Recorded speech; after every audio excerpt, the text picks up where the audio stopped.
जमीन जायदाद से संबंधित मामले में ऑनरेबल सुप्रीम कोर्ट का एक बहुत ही महत्वपूर्ण निर्णय आया है। यह इंजंक्शन से रिलेटेड मामले का निर्णय है। यह बहुत सारे केसों में प्रभाव डालने वाला निर्णय है संपत्ति संबंधित मामले के लिए। आप इसको जरूर समझे। इसका फैक्ट्स कुछ इस तरीके से था।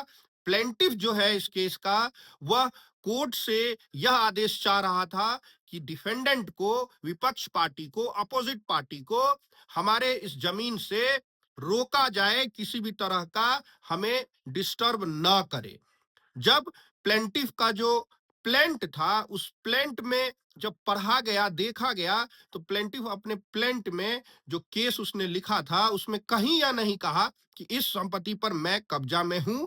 एक बात। दूसरी बात कि इस संपत्ति का टाइटल भी मेरा घोषणा किया जाए, डिक्लेरेशन किया जाए, ऐसा ना अपने वह प्लेंट में मांगे हुए थे, न इस तरह की बात कही थी। और जब क्रॉस एग्जामिनेशन हुआ प्लेंटिफ का, तो प्लेंटिफ इस बात को भी कबूल कर लिए कि उस जमीन पर अभी डिफेंडेंट का कब्जा है।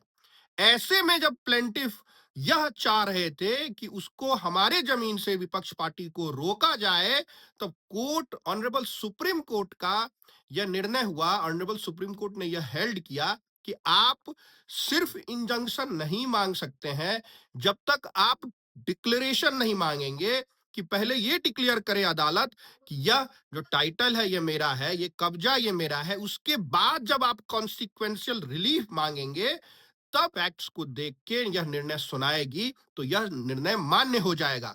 मतलब आप केवल इंजंक्शन मांग रहे हैं जहां पे अभी टाइटल का भी डिस्प्यूट है, जहां पे आपका कब्जा भी नहीं है, और सिर्फ इंजंक्शन मांगेंगे तो आपको यह नहीं मिलेगा। इसीलिए यह बहुत जरूरी है कि आप जब अपना प्लेंट लिखते हैं तो आप जो बात कहते हैं उसी बात पे शुरू से आखिरी तक टिके रहे।